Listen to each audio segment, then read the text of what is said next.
Hi, I'm Zibby Owens, and you're listening to Moms Don't Have Time to Read Books. My daughter and I are here for a special announcement, which is that Moms Don't Have Time to Read Books was just nominated for a Webby Award in the Arts and Culture category for podcasts. So please vote by April 18th so that I can win the People's Choice component of this award. And now my daughter has a little something to say. Hi.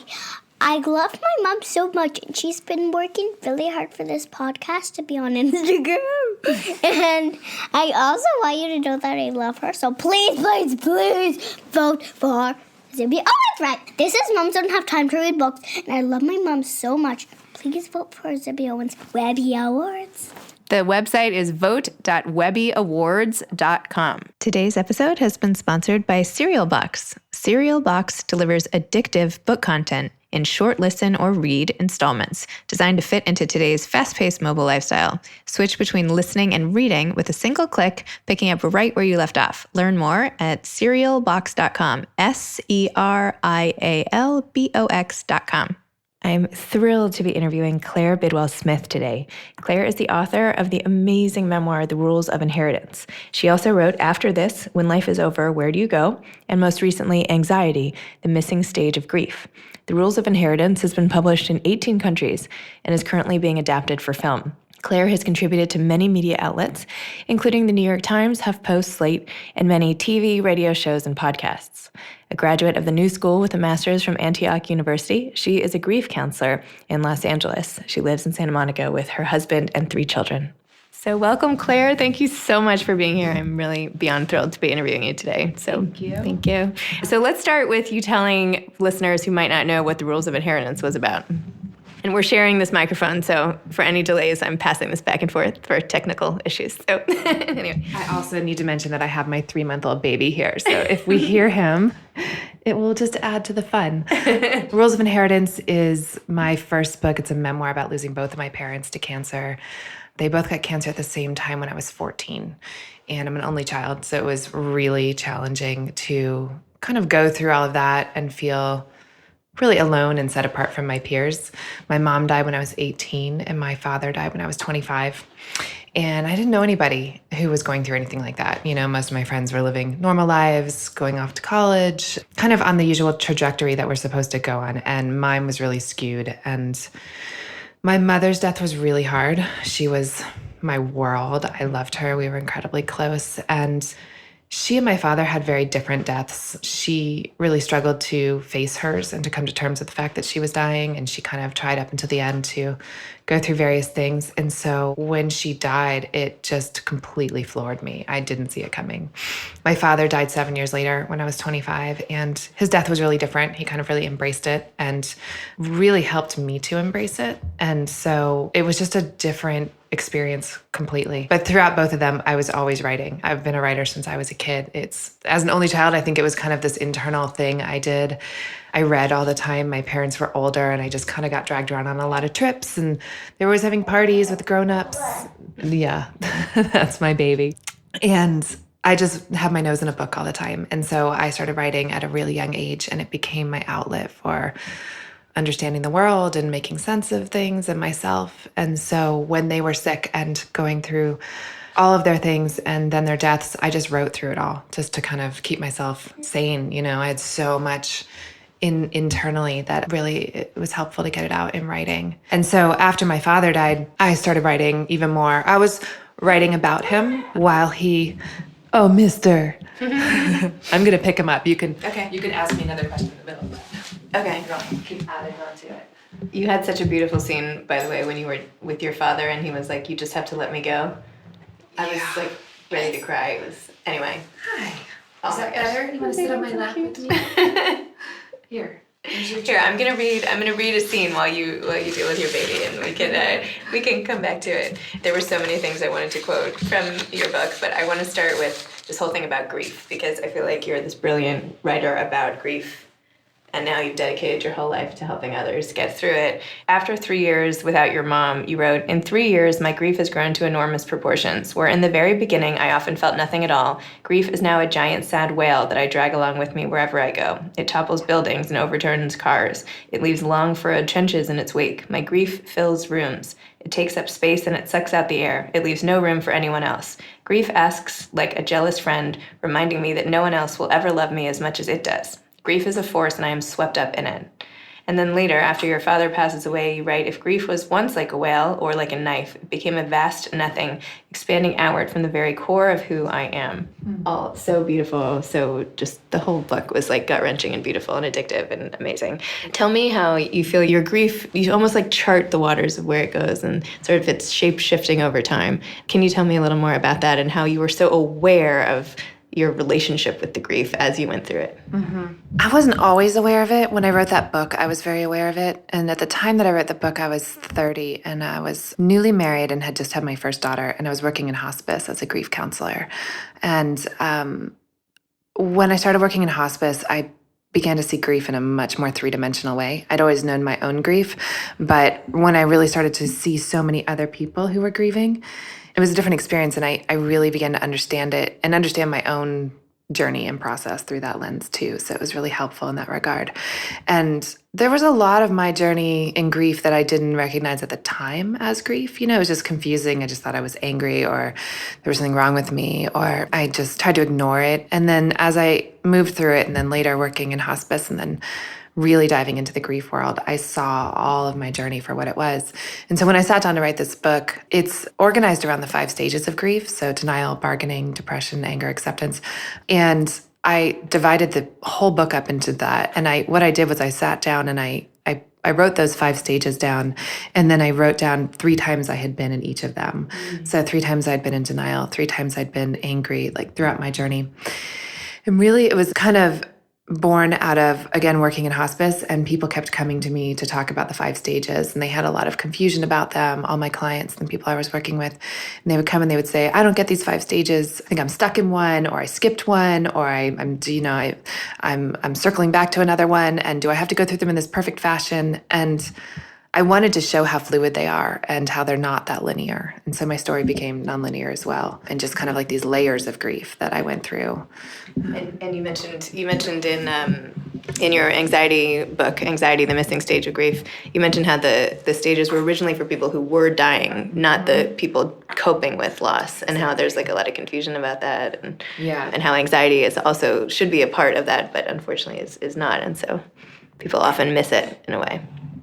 They do, yeah. So I've gone on to I've written 3 books now. I'm a therapist specializing in grief, and I keep seeing this confusion around the 5 stages. So I've written about them in every book I've written. And I love Elizabeth Kubler-Ross, who coined the 5 stages. But like you said, she was originally intending them to be for people who were dying. And they make a lot of sense in that regard. Denial, anger, bargaining, depression, acceptance. You go through those 5 stages when you face a terminal diagnosis. Not so much with grief. There's more stages. They're not this perfect formula. But the reason that everybody clings to them is because we want a perfect formula when we're grieving. It's so hard. It's one of the most difficult things we'll go through. He is trying to grab the microphone, and it's very cute. No, it's fine. It's very cute. I just want to make it clear for anyone who's listening what that noise is. So how did you go? So you had you were writing a blog while you were going through all this. Let's go back to Rules of Inheritance. Sorry to keep jumping around. But you were writing a blog. So the writing you did to sort of help yourself, you were sharing with others. And then it was mentioned, you said in the Rules of Inheritance that there was an article about the top 20 blogs of the time, and yours was one of them. And then I guess there was some demand for your blog to be a book. So tell me about how it went from blog to book, and you had a lot of misgivings about it in the middle, and how did it take this form? Sure. I was an early blogger. They were still called weblogs back then. It was 2002 when I started blogging, which is a long time ago. I know. And it felt like a natural extension of all the writing I had been doing in school. I had just graduated my undergrad, and are you smiling at her? I really missed writing and having somebody to be accountable to, so I felt like a blog was a good way to do that. And then my father began actively dying, and it became this really necessary outlet for me. And I was writing all the time. And And then all these people started reading it because I was kind of writing this really raw stuff about my father, and he died while I was, writing that blog. And then like a month later, out of nowhere, the Sydney Morning Herald in Australia named it one of the top 25 blogs or whatever it was in the world. And I got all these readers and attention and an agent. Yeah, I got this big fancy New York agent. Right away, this agent was asking me if I wanted to write a book. And I was like, yeah, but I was 25 and my father had just died and the story wasn't done yet. I didn't know how to do it. So yeah, but I kept up with it. So the story about Rules of Inheritance that a lot of people find interesting is that I wrote 3 versions of it. The one that is published and on shelves is the 3rd and final version. But I wrote the first 2 complete full manuscripts that are all 3 manuscripts are different. And it took me writing it 3 times to really nail it. And it took 8 years. Wow. And I just kept writing it. I kept coming back to this story. And I feel like when people talk about writing books, like they see this book and they've heard of it and they think it's just something I just kind of dashed off, right? Like it was some easy thing, and it was not easy at all. I really had to kind of wrench this book out of me and write it many times to understand how to tell the story. So did you, just curious, so you chose not to use any punctuation marks? Was it always like that? Or not like any quotes? I'm sorry. Yeah. No punctuation. Yeah, there's no punctuation in the whole thing. There's not a single period. No, I'm sorry. There are no quotes around any of the dialogue, which I feel like it worked so incredibly well. And like you don't indent. Like it's just like, it's like a whole, it's almost like stream of consciousness, like almost like poetic in a way in its form. Was it like that in all the drafts, or was that like a later invention? No, it was only the final draft that I did that for. And it's okay. It was only the final draft that I did that for, and the other ones were much more traditional. And one of the big things that changed with this final draft was writing in present tense, and that the lack of quotations and the lack of indentations kind of came with the present tense writing. It was very like just kind of poured out of me at that point. And the present tense is, I think, kind of what makes a lot of things about this book like work the way it does. And just to be clear, this is, yes, it's about losing your parents, this book, but you have so much more in there. I mean, I even found in the beginning you talk about when you went away to college, and of course you did it to show, the juxtaposition of what happens after your mother's visit. But even just, let me find this quote. I wrote about your mother visiting you in college. You said, as the weekend went on, my mother grew too loose with me. She let me ignore her, let me smoke cigarettes in her rental car, and invited my friends out to dinner with us on the second night. She seemed desperate for me to let her in, but I had only just discovered how to be without her. Why would I want to let her in? On Sunday, I watched her drive away, my lip between my teeth, blood on my tongue from the force of it. And that was just like, I felt like it clarified for me, like, why was I rude to my mom all of college? You have this way of sort of getting into each moment in life, not just the loss, but figuring out like, why it's so complicated, right? Especially mother-daughter relationships and separation anxiety and the whole thing. And I don't know, I felt like that passage, I was like starring it and like turning down the page. I was like, yes, that's it. Like you finally learn to be independent, and so you're reluctant to, it's like, it feels so tenuous that you can keep it that way. Oh, yeah. So anyway, it's still brutal to look back on sometimes, and especially being a mom now. I have a almost 10-year-old, and she has these moments where she just pushes me away, and she's so, I hate you, Mom, because I won't let her wear sweatpants to school. Right. And I flash back on all that time with my own mom. But, I think I wasn't aware of being like that in the moment. It was only later. But it came so fast when she died. The moment she died, all of a sudden, our relationship was finite. It was over. All these things, the ways I could have repaired that or apologized for it or come through in a different way later on, all of that was lost and gone. Mm-hmm. And I couldn't help but review our relationship, and all those moments like that, they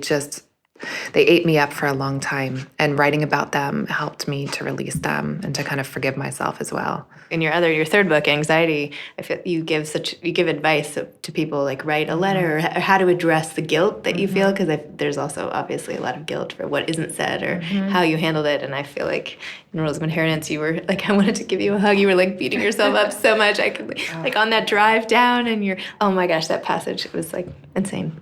I read it out loud to my husband. I was like, listen to this. Oh my gosh. Aww. Yeah, it's one of the things I see in grieving people more than almost anything I haven't really come across anyone who hasn't walked away from a loss without something they feel guilty about, something they wish they could go back and change or do differently. And those things can really eat us up.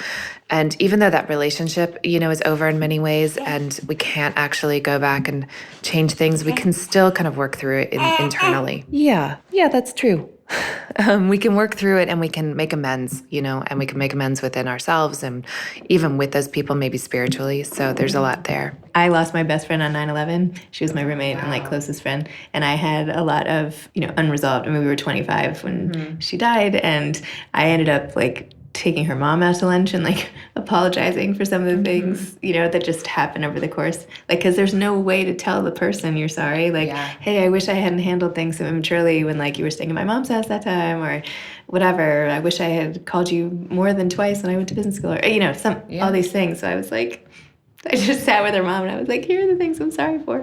Yeah, and that's beautiful. And we have to be able to do that. We have to, otherwise those things kind of live inside of us and they fester, and we have to let them out. It was great, your advice. It was getting through the memoir, and then you have this companion, and I didn't read your other book yet, but the companion to getting through. I don't know, it's just so great. You also do a really beautiful job of talking about what happens when you're in a really unhealthy relationship, which could be its own book, honestly. It was so good.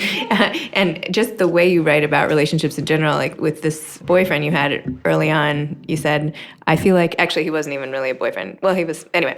I feel I'm constantly on the verge of scaring him off. I stay still, make no sudden movements. I'm careful with my sentences. I'm always amazed that he is still sitting there.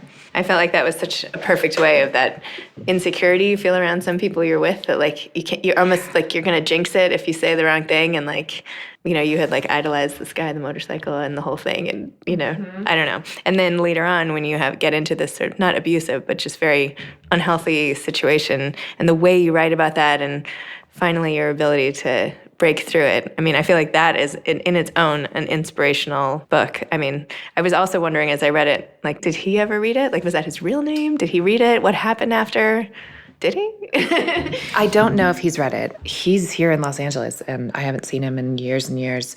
I changed his name, and you want to take it? Yeah. Sorry. We're passing the baby. I changed his name and some of his identifying characteristics. I mean, nothing that changed the story at all, but just to keep him from suing me, which is, something that you kind of go through after you write the book. But that was an intense relationship. He had been through his own grief. I had been through my grief. We were living in Manhattan together in our early 20s, and we were just a hot mess, drinking all the time, just in pain all the time. And there were beautiful things about that relationship too. It's such a dark and twisted relationship and so unhealthy. And I know it's painful to read from the outside as well. But when my mother died, and I just felt so alone, and he was this person that understood this hole inside of me, And are you smiling away at me? Yeah. And so there was a lot of beauty in it too. And when the way the book is arranged, since it's told out of fashion, you don't actually see us connect and fall in love until towards the end of the book. And so you've seen a lot of the darkness in that relationship before you actually get to the sweetness of the very beginning of it, which I think was an interesting way to do it. Somehow made sense to me to do it that way. And then you also later show, not that it's the way out to help other people, but you did show that, after you got to a place where you were helping others when you did the tutoring and helped with Dave Eggers' project in LA, how giving back made you so much happier. I'm sorry with the baby squirming. But anyway, tell me how the act of sort of throwing yourself into helping others took you out of your own grief for a little bit. Yeah, that was the thing that really saved me. I felt so empty and purposelessness, and life felt very meaningless after my parents died. I was so deep in my depression, and I couldn't figure out what I was doing, what the point of anything was. He looks so happy. And he's sitting on Zibby's lap, just looking so happy. She's bouncing him as I talk. And I knew Dave Eggers. His book, A Heartbreaking Work of Staggering Genius, had come out around the same time. And he was a few years older than me. And he'd also lost his parents. And I was like, oh my gosh, perfect. We're going to get married. He's a writer. He's cute. I'm a writer. Our parents are dead. This is going to be great. We're going to totally get married and everything's going to be perfect. And we did not get married. He married a lovely woman named Venda Levita. And I did end up working for him though. And I because I thought we would get married, I was following him and following his work that he did. And he'd opened a nonprofit tutoring center, and that works with underprivileged and underserved school systems. And I ended up working there, really just intent on trying to marry Dave Eggers, and then found that it completely changed everything and healed me to be, giving of myself and working with these kids. And I was getting up in the morning and having a place to go and something like that was worthwhile of my time. And it just was the thing that finally pulled me out of my depression and gave me kind of purpose in life again. And I've never gone back from there. I went from that job to working with homeless people, went from there to grad school.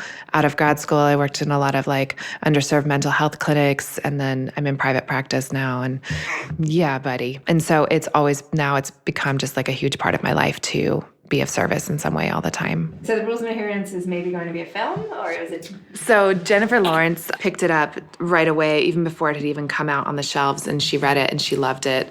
And this was right before she won the Oscar for Silver Linings. So she was she was famous, but then that same time she really hit it big. And it was amazing. There was a whole deal that went through. I, met with her many times. She was great. There was a writer, director, producer on the project. And then it just as things do in Hollywood, it eventually kind of fell apart.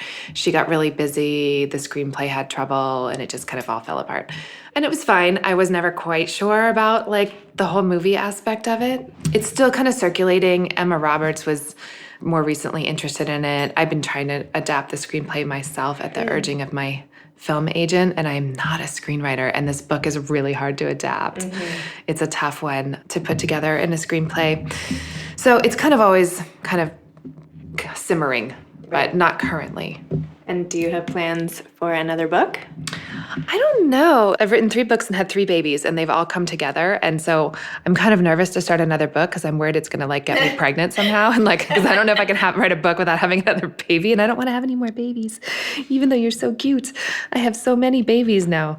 But no, of course, I will definitely write another book. I don't know what it is yet. Mm-hmm. Each one I've written, there's kind of a postpartum period where I just need to let the book be out in the world. And then, oh yeah, is that funny?